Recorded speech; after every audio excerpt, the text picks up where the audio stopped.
Hi, everyone. Thanks for joining us this morning. We're here to report back on Sprint 2 of our third Surfliner work cycle of 2025. This sprint started on July 8th and is wrapping up today, July 29th. Um, just to remind folks, we had really four major goals for this overall work cycle. And then for each sprint, we've been calling out really specific goals in support of those larger goals that we're planning to focus on. So just recap what those overarching goals are. It's to complete what we're calling a connected system, meaning connecting all of our daylight components and our new prototype with Comet, with Lark, with the IIIF server, with everything. And this includes developing our new daylight production deployment platforms. We also have been doing, as many of you may have noticed, a huge amount of work on our environment design efforts. So this includes, ditching staging in favor of campus-specific sandboxes, a shared Surfliner QA environment, and then finalizing the deployments for our respective production environments, and ensuring that all of those are working and working well with each other. We've also been continuing to move forward that essential Comet work that has been identified as required for MVP. And this was all based on that enhanced feature matrix and also backlog prioritization that the team did. And then finally, we've been working to pay down some of our tech debt related to just the overall infrastructure, the overall system, before we move into this next stage of production. So we're going to be hearing from a variety of people this morning, where they're sharing back the accomplishments that the team did in support of each of these goals. The first one, I'm going to ask David and Elisa to share some updates related to that connected system, including work that was done to finalize the Daylight ADRL Lite architecture, and also progress that was made on the setting up and creating those Daylight API endpoints. After that, we're going to hear a little bit from me and potentially Gabriella to just talk about some updates to the work that's been going on the environment design efforts. And then we'll be hearing from David again for that Comet work and talking about reducing our tech debt. So I'm going to turn it over to David and Elisa to share the connected system updates. David, did you want me to give my demo first? Sure. Let's All start with right. something people can look at. I'm sharing my screen.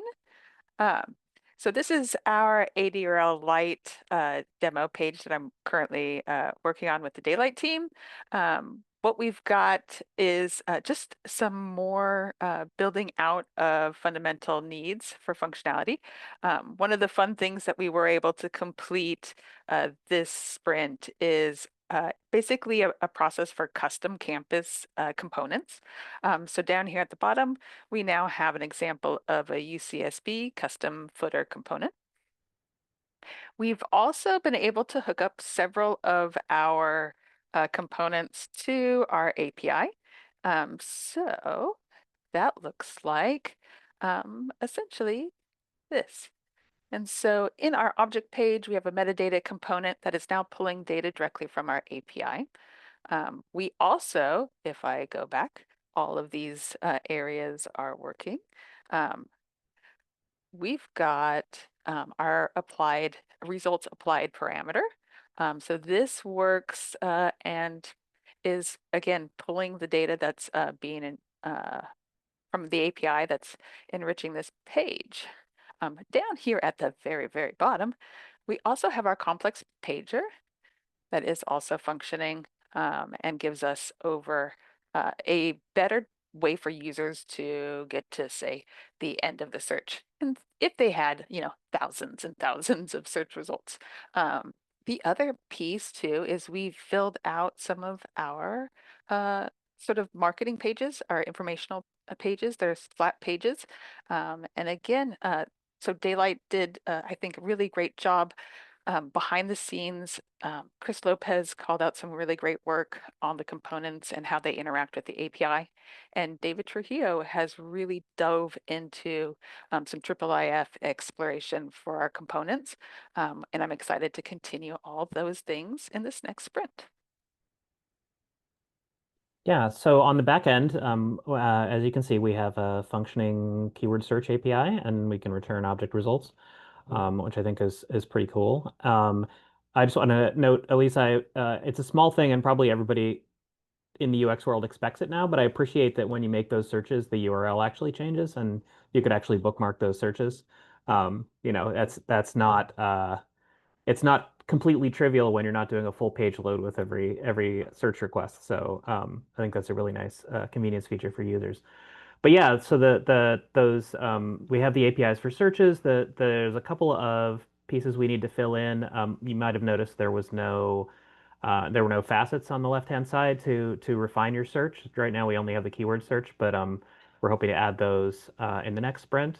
And also, you probably noticed there weren't any images yet. We need to work through a couple of things about um, permissions and how we provide access to files in general.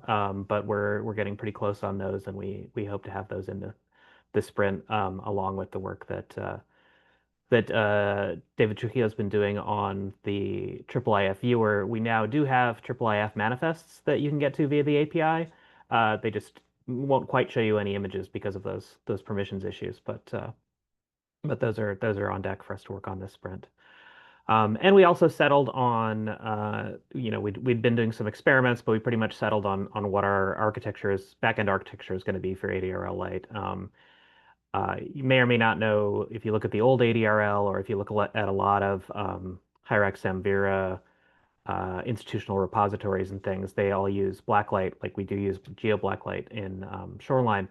But the whole reason we're doing Daylight is that we wanted more flexibility than what we get with Blacklight, and one decision we ended up making was to move away from using a Solr index and just work directly with the Postgres database, and that's turned out to work really well. It's super performant. It does everything we need it to do, and there's fewer moving pieces, which makes operations a lot easier. Um, yeah. So moving forward on all of that. That's really exciting. Thank you, Elisa and David. I can now share just a few updates regarding the environments. There has been still ongoing work with getting the environment set up, including some challenges, but just to highlight a few of the accomplishments that were done during this last sprint, one of the things that we had identified as a team was a need for good, robust test data and seed data. So Arwen had done a really wonderful job a few sprints ago pulling together a great set of test data. However, one of the things we discovered is actually we need a few different kinds of data. We need data that is set up to help us test batch ingest. Our discovery team, though, also needs sort of pretty predictable data that can be used when they're doing demos, but also building out the components. And then we also have identified that we really want to do some really good stress testing on our ingest. So we need examples of like really, really giant files, but also really large sets of files so that we can ensure that that the system is performing well, both for smaller regular ingest, but also ingesting some of these more extreme either batches of objects or just the sheer size of objects. So with those later two, I know Arwen and Gabriella and Michael Stewart have been working on finalizing that batch of data that we're going to get moved over into the QA environment. So that's available But we were able to finalize, and I can share my screen because these are fun, the seed data that we put together. And because our daylight team has been using apples and fruit just in a lot of our mock-ups, we decided to lean into that theme. And so you can see here we have a bunch of collections that now I'll say fruit in them. And it's a mix of some audio collections that are all Apple themes. So these are from UCSB's Cylinders site. We also have some fruit-themed images of California's golden apples, but also just apples. Most of these assets were pulled from either the existing UCSD digital collections or UCSB's digital collections.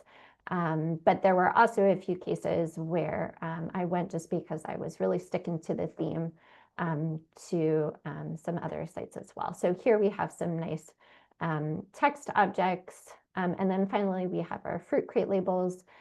This is an example of where we wanted to have some nice test data that was, or seed data that was hierarchical. So in this case, we have one collection that then contains 3 other collections. And these are just really fun. These are our orange fruit crate labels, but we also have them for lemons and apples. I think this is apples. Here are the lemons. And so these have all been validated and ingested into the QA environment. The next step for these, the plan is that we actually want this set of objects to seed with the deployments so that they're just always there and predictable for the daylight team to use when they're doing their work. And this can be continued to be added to as we identify additional needs. So that was a fun update. The other thing I can share, and I'm hoping, Gabriella, you can confirm this, is that we did also spend some time investigating the shoreline, or the Comet to shoreline publication workflow, which had been set up for quite a while, but because of the environment work, we were needing to confirm and validate that that publication workflow was still happening. And discovered a bug in the process of it, which was that publication workflow depends on an ARC being there and created. But Comet right now isn't preventing people from trying to publish objects that ARCs haven't been minted yet. So that I think surfaced a need that we're probably gonna want on maybe the UI or something to warn people not to publish an object that hasn't completed the workflow yet. But what I was hearing, and I'm hoping, Gabriella, you can confirm that as long as we're using the sort of existing well-tested workflow that publication is working, that a lot of the issue was this missing ARC. But Gabriella, did you have a chance to confirm that was true this morning? I did. So I didn't run into any errors this time around. The only thing is that my Matt Critchlow did point out that there was some issue the past day or two having to do with fits, the class stuff. So that might be why I could not see my actual content being published in Shoreline QA. But I think we're in a good place. If that's just the issue now, that I think we can get that resolved pretty soon. That's wonderful. Thank you. And yes, there have been some fits has been giving us fits to be kind of corny about it. That's one of the issues we've been running into the environment, is that Fits is not happy with our cloud-based environment. And Fits is the kind of industry standard tool for file characterization for automatically gathering technical metadata about files, if you're not familiar. And it's about, well, the design is more than a decade old, and it's not super cloud friendly. So we've been wrestling with that a bit for a lot of the summer. Yeah, but still some really great progress has been made on the environments, which is great. But now I'm going to turn it over to David to just talk a little bit more about what's been going on with that Comet Essential work. Yeah, so we've just been kind of continuing to fill in the gaps, small gaps in features. Also with the QA environments, we've been able to validate a lot of the work we did in previous sprints. So that's great. And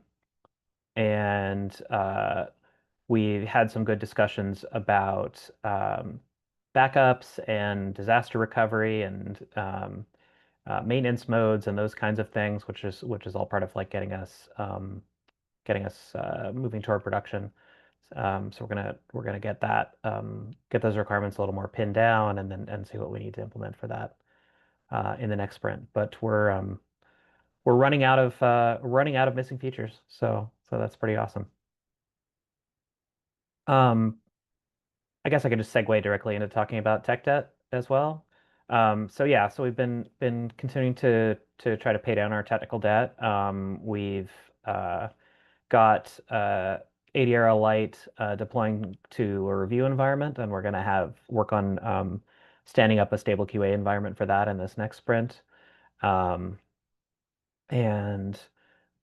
we've narrowed down our system test problems to a handful of problematic tests, which we've just decided not to run, since the kinds of things that they test actually will show up pretty quickly as we're doing more work with actually publishing content with publishing workflows and things as we get into Comet, as we get into ADRL Lite. And we've moved some work upstream back to Samvera, and we've identified some fairly major work that we need to do to get in sync with work that they've done up there, particularly with bulk racks. But we decided to put that off till fall, winter, possibly even sometime early next year, because it's really not the work that they've done is not work that's critical for what we're doing. It doesn't particularly fix like bugs that are pain points for us. And we want to concentrate on getting to MVP for both campuses. All right, well, thank you, everyone. I do want to just check in with the team to make sure that I didn't inadvertently miss anything that we were hoping to update folks on. I think it's just good to reemphasize the great work done by everybody. I know it was a pain for getting the QA environment up. That has really just gotten rid of a major blocker in regards to being able to QA tickets that were sitting there. So thank you, everybody. I know it was a lot of work, but it was well worth it. Yes, thanks for that call out, Gabrielle, and thanks to you and Erica for now making your way through that giant list of things to QA. It feels good to be able to start closing out some of that great work that was done. But yes, thank you to everyone on the team. We really appreciate all your efforts. I do also want to pause and see if there are any questions that anyone here has for me, for anyone else on the team about where we're at or what we talked about. Or if we said any words that you were like, what is this ADRL Lite you're talking about? So please speak up if there's anything where we should have explained what we were talking about. Yeah, thanks, David, for explaining FITS, because we just assume people know all these acronyms.